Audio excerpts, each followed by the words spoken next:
آ گیا ہے جو رضی دادا، ان کا نام جو رضی دادا ہے وہ دادا گیری کی وجہ سے نہیں ہے، وہ اس وجہ سے ہے کہ وہ ریڈیو پہ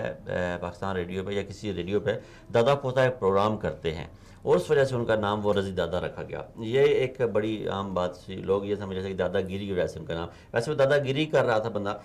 دوسرا یہ ہے کہ ان کے جو الفاظ تھے وہ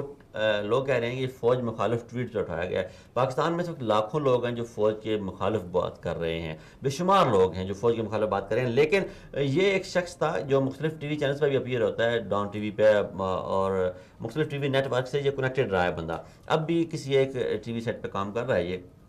لیکن اس کے جو الفاظ تھے وہ انتہائی غلیظ قسم کے الفاظ تھے۔ اس میں یہ باقاعدہ گالیاں دیتا تھا فوج کو، باقاعدہ حکومت پاکستان کو، باقاعدہ وزیر اعظم پاکستان کو یہ بندہ گالیاں دینے میں ملوث ہے۔ اور پھر بڑے افسوس سے مجھے کہنا پڑ رہا ہے کہ اس شخص کا گزشتہ جو تعلق رہا ہے وہ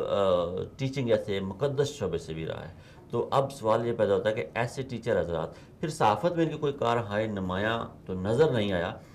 جب سوال یہ کیا جائے کہ یہ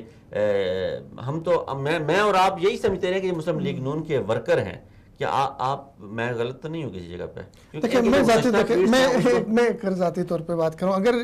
گالیوں کی وجہ سے اٹھانا ہی اٹھایا ہے تو میرے خیال میں گالیاں پی ٹی آئی والے بھی دے رہے ہیں، گالیاں جو نون والے بھی دے رہے ہیں، وہ تو ایک ہمارے ہاں بدقسمتی سے اداروں کو گالیاں دے رہے ہیں، اداروں کو بھی دونوں طرف سے گالیاں دیتی رہی، ماضی میں بھی نون اس نے دیا، لیکن المیہ یہ ہے کہ اس آدمی نے، اس کی میں ان کے ساتھ اس میں تھا،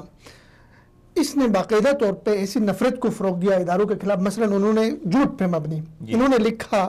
کہ گلگت بلتستان میں فوجیوں نے بندے مار دی، ٹھیک ہے، بعد میں گلگت بلتستان کو مجھے نہیں پتا کس کو مار دیا، انہوں نے کہا سندھیوں کو اس فوجی نے مار دیا، اچھا بلوچیوں کو اس فوجی نے مار دیا، پختونوں کو اس فوجی نے مار دیا، مطلب ایک ادارے کے خلاف، اس ادارے میں جو ہمارے قومی سلامتی کی ادارہ ہے اس کے خلاف آپ لوگوں کو کیا کر رہے ہیں، وائلنس پہ اکسا رہے ہیں، تشدد پہ اکسا رہے ہیں، اور جھوٹے پروپیگنڈے کی بھی بنیاد پہ اکسا رہے ہیں۔ آپ کہہ سکتے ہیں کہ یار بلوچستان میں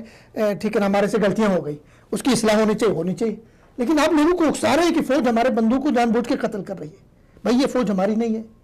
یہ فوج میں ہمارے بھائی ہمارے لوگ نہیں ہیں، اور جھوٹ پہ آپ پروپیگنڈے کی بنیاد پہ ایسا کر رہے ہیں، تو میرے خیال میں ایسے لوگوں کو صرف اٹھانا ہی نہیں چاہیے بلکہ اٹھا کے ان کی اچھی میزبانی بھی کرنی چاہیے، مارو ڈپٹی ظاہر کھل کے کھل کے۔ چل